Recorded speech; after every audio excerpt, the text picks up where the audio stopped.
ಭಾಲ್ಕಿ ತಾಲೂಕಿನ ಖಟಕ ಚಿಂಚೋಳಿ ಸಿಕಿಂದ್ರಾಬಾದ ವಾಡಿ ಗ್ರಾಮದ ಹೊರವಲಯದಲ್ಲಿನ ಮಲ್ಲಿಕಾರ್ಜುನ ಮುತ್ಯಾಗದ್ದುಗೆಯಲ್ಲಿ 11ನೇ ವರ್ಷದ ಪ್ರತಿಷ್ಠಾಪನಾ ಕಾರ್ಯಕ್ರಮ ಜರುಗಿತು. ವಿಧಿವಿಧಾನಗಳಂತೆ ವಿಶೇಷ ಪೂಜೆ, ತೊಟ್ಟಿಲು ಕಾರ್ಯಕ್ರಮ, ವಿಶೇಷವಾಗಿ ಮಲ್ಲಿಕಾರ್ಜುನ ಮುತ್ಯ ಮರಿಮೊಮ್ಮಗರಾದ ಶಿವಶರಣ ಮಾಣಿಕಪ್ಪ ಚಾಮರಡ್ಡಿ ಅವರಿಗೆ ತುಲಾಭಾರ ಕಾರ್ಯಕ್ರಮ ಜರುಗಿತು. ನಂತರ ನಡೆದ ಧರ್ಮಸಭೆಯಲ್ಲಿ ಹಾರಕೂಡ ಸಂಸ್ಥಾನ ಮಠದ ಶಿವಾಚಾರ್ಯ ರತ್ನ ಡಾ ಚನ್ನವೀರ ಶಿವಾಚಾರ್ಯರು ಕಾರ್ಯಕ್ರಮ ಉದ್ಘಾಟಿಸಿ, ಮಾನವ ಜನ್ಮ ಸಿಗುವುದು ದುರ್ಲಭ, ಹಾಗಾಗಿ ಕ್ಷಣಿಕ ಸುಖಕ್ಕಾಗಿ ಜೀವನ ವ್ಯರ್ಥ ಮಾಡಬೇಡಿ, ಸದಾ ಸತ್ಸಂಗ ಸತ್ಕಾರ್ಯಗಳೊಂದಿಗೆ ಭಕ್ತಿಯ ಮಾರ್ಗದಲ್ಲಿ ಸಾಗಬೇಕು, ತಂದೆ ತಾಯಿ ನಿಜವಾದ ದೇವರು, ಅವರನ್ನು ಸದಾ ಪ್ರೀತಿ ಮಮತೆಯಿಂದ ನೋಡಿಕೊಳ್ಳಿ ಎಂದು ನುಡಿದರು. ಈ ಸಂದರ್ಭದಲ್ಲಿ ಕಲ್ಲೂರಿನ ಹಿರೇಮಠದ ಶಬ್ರ ಮೃತ್ಯುಂಜಯ ಶಿವಾಚಾರ್ಯರು, ರುದನೂರಿನ ಪೂಜ್ಯ ದೇವಾನಂದ ಮಹಾಸ್ವಾಮಿಗಳು, ಸಿದ್ದೇಶ್ವರವಾಡಿಯ ಪೂಜ್ಯ ವಿಜಯಕುಮಾರ ಸ್ವಾಮೀಜಿ, ಯಳಗುತ್ತಿ ಆಶ್ರಮದ ಪೂಜ್ಯ ಮಾತೋಶ್ರೀ ಗೋದಾವರಿ ತಾಯಿ, ವೀರಮಾಹಂತೇಶ್ವರ ಮಠದ ಪೂಜ್ಯ ನೀಲಕಂಠ ಮಹಾಸ್ವಾಮಿಗಳು, ವೇದಮೂರ್ತಿ ರೇವಣಸಿದ್ದಯ್ಯ ಶಾಸ್ತ್ರಿ, ಸಮಸ್ತ ಚಾಮರಡ್ಡಿ ಪರಿವಾರದ ಸದಸ್ಯರು ಇದ್ದರು. ಕಾರ್ಯಕ್ರಮದ ನೇತೃತ್ವವನ್ನು ಮಾಣಿಕಪ್ಪ ಚಾಮರಡ್ಡಿ ವಹಿಸಿದರು. ಈ ಸಂದರ್ಭದಲ್ಲಿ ಖಟಕ ಚಿಂಚೋಳಿ, ಸಿಕಿಂದ್ರಾಬಾದವಾಡಿ, ಸಿದ್ದೇಶ್ವರ, ಸಿದ್ದೇಶ್ವರವಾಡಿ, ನೆಳಗಿ, ಮರೂರ, ಮಾಸಿಮಾಡು, ಯಣಕೂರ, ಜಾಂತಿ ಸೇರಿದಂತೆ ವಿವಿಧ ಗ್ರಾಮಗಳ ಭಕ್ತರು ಉಪಸ್ಥಿತರಿದ್ದರು. ಅತ್ಯಂತ ಶ್ರೇಷ್ಠ ಸಾಧಕರಾಗಿ, ಬೀದರ್ ಜಿಲ್ಲೆಯ ಶ್ರೇಷ್ಠ ತತ್ವಪದಕಾರರಾಗಿ, ಸಮಾಜದ ಒಳಿತಿಗಾಗಿ ತಮ್ಮ ದೇಹವನ್ನೇ ವಿಡುಪಾಗಿಟ್ಟುಕೊಂಡು ಕಾರ್ಯವನ್ನು ಮಾಡಿ ಲಿಂಗೈಕ್ಯರಾಗಿರುವಂತಹ ಶ್ರೀ ಮಲ್ಲಿಕಾರ್ಜುನ ಮುತ್ಯ ಅವರಿಗೆ ವಂದಿಸಿ,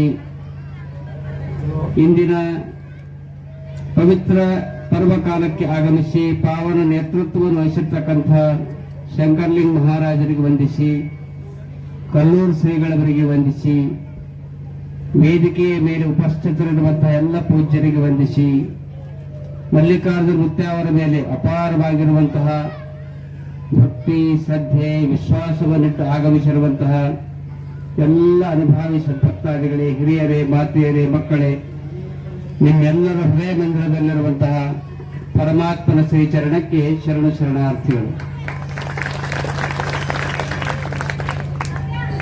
ಮನುಷ್ಯನ ದೇಹ ನಶ್ವರ, ಆದರೆ ಆತನು ಮಾಡಿರುವಂತಹ ಕಾರ್ಯ ಮಾತ್ರ ಅಮರವಾಗಿರ್ತಾ ಇದೆ. ಆ ದಿಸೆಯಲ್ಲಿ ಒಬ್ಬ ಅನುಭಾವಿ ಕವಿಗಳು ಬಹಳ ಚಂದ ಹೇಳ್ತಾ ಇದ್ದಾರೆ, ಸಂಸಾರ ಮೇ ಸಬ್ಸೆ ಬಡಾ ಅಧಿಕಾರ ಸೇವಾ ಔರ್ ತ್ಯಾಗ ಸೇ ಪೈದಾ ಹೋತಾ ಹೈ.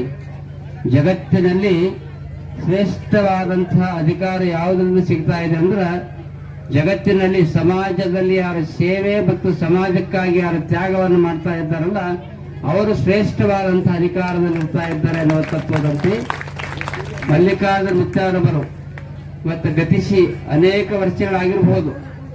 ಅವರ ಒಂದು ಪ್ರಾಣ ಪ್ರತಿಷ್ಠಾಪನೆಯಾಗಿ 11 ವರ್ಷ ಆಯಿತು. ಅವರ ಭೌತಿಕ ದೇಹ ಇರದೇ ಇದ್ರೂ ಕೂಡ ಅವರು ಇಂದು ಜೀವಂತಿದ್ದಾರೆ. ಹೇಗೆ ಜೀವಂತಿದ್ದಾರಂದ್ರೆ, ಅವರ ಸಾಹಿತ್ಯದ ಮುಖಾಂತರವಾಗಿ ಇಡೀ ಬೀದರ್ ಜಿಲ್ಲೆಯ ಜನತೆಯ ಹೃದಯ ಮಂದಿರದಲ್ಲಿ ಇವತ್ತು ಮಲ್ಲಿಕಾರ್ಜುನ ಮುತ್ಯಾರವರು ಜೀವಂತಿದ್ದಾರೆ. ಅವರು ಅನೇಕ ತತ್ವ ಪದಗಳನ್ನು ಬರೆದಿದ್ದಾರೆ.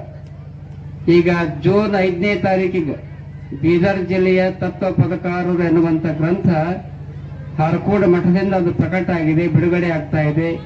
ಶ್ರೀ ಬಸವರಾಜ್ ಸಬ್ರಾಜ್ ಎನ್ನುವಂತ ಒಬ್ಬ ಶ್ರೇಷ್ಠ ಸಾಹಿತಿಗಳು ಆ ಗ್ರಂಥವನ್ನು ಸಂಪಾದನೆ ಮಾಡಿದ್ದಾರೆ. ಆ ಗ್ರಂಥದಲ್ಲಿ ಮಲ್ಲಿಕಾರ್ಜುನ ಮುತ್ಯಾರವರ ಬಗ್ಗೆ ಬಹಳ ಅದ್ಭುತವಾಗಿರ್ತಕ್ಕಂಥ ಚರಿತ್ರೆಯನ್ನು ಬರೆಯಲಾಗಿದೆ.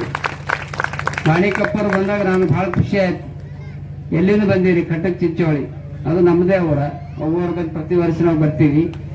ಆದ್ರ ನಿಮ್ಮ ಮುತ್ಯನ ಹೆಸರು ಏನ್ರಿ? ಮಲ್ಲಿಕಾರ್ಜುನ ಮುತ್ಯ ಅಂದ್ಕೊಳ್ಳೆ ನಮಗೆ ಬಹಳ ಖುಷಿ ಆಯ್ತು. ಅನೇಕ ತತ್ವ ಪದಗಳನ್ನು ಅವ್ರು ಬರೆದಿದ್ದಾರೆ. ಹೆಂಗೆ ಬರ್ದಾರಂದ್ರ, ಮಲ್ಲಿಕಾರ್ಜುನ ಮುತ್ಯ ಯಾವುದೇ MA PhD ಮಾಡಿ ಶಾಲೆ ಕಾಲೇಜಿಗೆ ಹೋಗಿರ್ತಕ್ಕಂಥ ಮನುಷ್ಯ ಅಲ್ಲ. ಅವನಿಗೆ ಹೆಂಗ ಜ್ಞಾನ ಬಂತ್ರಿ?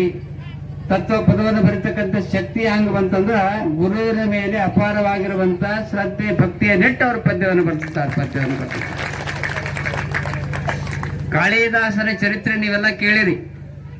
ಕಾಳಿದಾಸ ಒಬ್ಬ ಕುರುಬ ಸಮಾಜದಲ್ಲಿ ಹುಟ್ಟಿರ್ತಕ್ಕಂತಹ ವ್ಯಕ್ತಿ. ಅವ ಶ್ರೇಷ್ಠ ಕವಿ ಆದ. ಯಾರ ಆಶೀರ್ವಾದದಿಂದ ಅಂದ್ರೆ ಕಾಳಿಕಾ ದೇವಿಯ ಆಶೀರ್ವಾದದಿಂದ ನಮ್ಮ ಕವಿರತ್ನ ಕಾಳಿದಾಸನಾಗಿ ಬರೆದು ಆ ದಿಶೆಯಲ್ಲಿ ಮಲ್ಲಿಕಾರ್ಜುನ ಮುತ್ಯ ಅವರು ಈ ಭಾಗದಲ್ಲಿ ಶ್ರೇಷ್ಠ ತತ್ವ ಪದಕಾರರಾಗಿ ಚಿಂತಕರಾಗಿ ಇನ್ನೂ ಈ ಭಾಗದ ಜನತೆ ಹೇಳ್ತಾ ಇದ್ದಾರೆ, ಅವರು ಕೇವಲ ತತ್ವ ಪದಕಾರರಲ್ಲ, ಅವ್ರು ಏನ್ ಹೇಳ್ತಾ ಇದ್ರು ಬಾಯಿಂದ ಏನ್ ನುಡಿತಾ ಇದ್ರು ಅದು ಸತ್ಯ ಆಗ್ತಿತ್ತು, ಸತ್ಯ ಆಗ್ತಿತ್ತು. ವಾಕ್ಸಿದ್ಧಿ ಅಂತಾರದು. ವಾಕ್ಸಿದ್ಧಿ ಎಲ್ಲರಿಗೂ ಕೂಡ ಬರುವುದಿಲ್ಲ. ಯಾರು ತನು ಮನ ಧನದಿಂದ ಗುರು ಸೇವೆಯನ್ನ ಮಾಡಿ ಯಾರು ಪಕ್ಕಾ ಶರಣಾಗಿರ್ತಾ ಇದ್ದಾರಲ್ಲ ಅವ್ರು ಹೇಳಿದ ಮಾತು ಖರೆ ಆಗ್ತಾ ಇದ್ದಾವೆ. ಆ ದಿಶೆಯಲ್ಲಿ ಮಲ್ಲಿಕಾರ್ಜುನ ಮುತ್ಯಾರವರು ಈ ಭಾಗದಲ್ಲಿ ಶ್ರೇಷ್ಠ ಚಿಂತಕರಾಗಿ ತತ್ವಪದಕಾರರಾಗಿ ಕವಿಗಳಾಗಿ ಈ ಭಾಗದಲ್ಲಿ ಹೆಸರನ್ನು ಪಡೆದಿದ್ದಾರೆ. ಅವರ ಒಂದೇ ಸದ್ಭಾವನೆ ಇಟ್ಕೊಂಡು ಆಚಾರ ಮತ್ತು ವಿಚಾರ ಒಂದಾಗಿರಿಸಿಕೊಂಡು ಯಾರು ಬಾಳ್ತಾ ಇದ್ದಾರಲ್ಲ ಅವರೇ ನಿಜವಾದ ಶರಣರು. ಮಲ್ಲಿಕಾರ್ಜುನ ಮುತ್ಯಾಗ ಶರಣ ಅಂತ ಕರೀತಾರೆ. ನಿಮ್ಗೆಲ್ಲ ಹೆಸರು ತೊಗೊಂಡು ಕರೆದಾರ, ಅವ್ರಿಗೆ ಶರಣ ಅಂತ ಕರೀತಾ ಇದ್ದಾರೆ. ಯಾಕೆ ಶರಣ ಅಂತ ಕರೀತಾ ಇದ್ದಾರಂದ್ರ ಶರಣ ಇದ್ರ ಅರ್ಥ ಏನಂದ್ರ ಶರ ಅಂದ್ರ ಬಾಣ. ನನ್ನದು ಎಂತಕ್ಕಂಥ ಅಹಂಕಾರ ಎನ್ನುವಂತ ಬಾಣ ಯಾರಿಗೆ ತಾಕುವುದಿಲ್ಲ ಅವರೇ ನಿಜವಾದ ಶರಣರು. ಮಲ್ಲಿಕಾರ್ಜುನ ಮುತ್ಯ ಎಂದಿಗೂ ಕೂಡ ನಾನು ಅಂತ ಕರೆದಿಲ್ಲ. ಸದಾಕಾಲ ಪರಮಾತ್ಮನ ಚಿಂತನೆಯಲ್ಲಿ ಅವರು ಜೀವನವನ್ನ ಸಾಗಿಸಿದ್ದಾರೆ. ಅದಕ್ಕಾಗಿ ಕನ್ನಡದ ಕವಿ ಬಹಳ ಚಂದ ಒಂದು ಕಡೆ ಹೇಳ್ತಾ ಇದ್ದಾರೆ, ಮನುಷ್ಯನ ಜೀವನ ಹೆಂಗಿರ್ಬೇಕಂದ್ರೆ ಉದಾಹರಣೆ ಕೊಟ್ಟು ಹೇಳ್ತಾ ಇದ್ದಾರೆ.